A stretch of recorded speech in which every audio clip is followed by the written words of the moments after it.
Depuis la rentrée 2015, sous l'impulsion du président de l'agglo Sud Sainte-Baume, toutes les classes des écoles élémentaires de ce territoire ont été équipées d'outils numériques.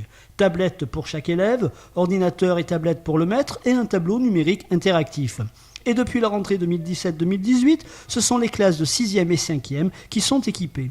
C'est en qualité d'observateur que les principaux acteurs de ce programme ambitieux sont venus constater par eux-mêmes l'efficacité des outils numériques dans l'enseignement. Au collège de la Guicharde à Saint-Marie et ensuite au collège privé Don Bosco à Saint-Cyr-sur-Mer.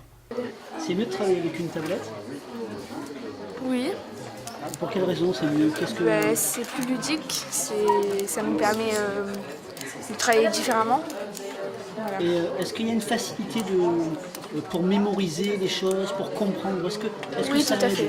Tout à fait, oui. Enfin, moi, personnellement, oui. D'accord. Voilà. Est-ce que maintenant, vous pourriez recommencer des cours sans tablette ? Ce serait plus compliqué. Voilà. D'accord. Merci. De rien. Pour l'inspecteur académique qui doit déployer sur les territoires la politique éducative de l'État, l'agglo Sud Sainte-Baume affirme réellement une volonté. C'est une question d'abord de volonté, effectivement. Je crois que les moyens viennent après. Je crois que les moyens, on les trouve quelque part toujours. Même si quelque part les moyens vont donner des solutions qui seront peut-être moins complètes que celles qui sont proposées ici, c'est d'abord une question de volonté, c'est-à-dire il y a un projet global qui est porté par des élus, par une volonté et quelque part qui doit se retrouver au niveau du territoire. Concernant la participation de la communauté d'agglomération, ce n'est pas dans leur compétence d'intervenir sur les collèges, mais le président de l'agglo, Ferdinand Bernard, voit les choses autrement.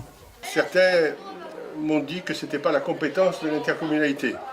Moi, à cela, je leur réponds que la compétence de toute collectivité publique, c'est de donner une priorité aux enfants et que après, tout décideur fait ses choix.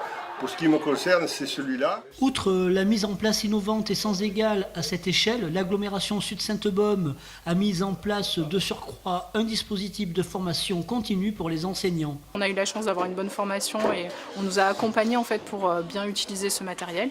Donc il y a quand même une évolution en fait à accepter. Avec le recul et l'expérience au sein de l'agglo, il semble que les classes numériques favorisent l'interactivité entre les professeurs et les élèves.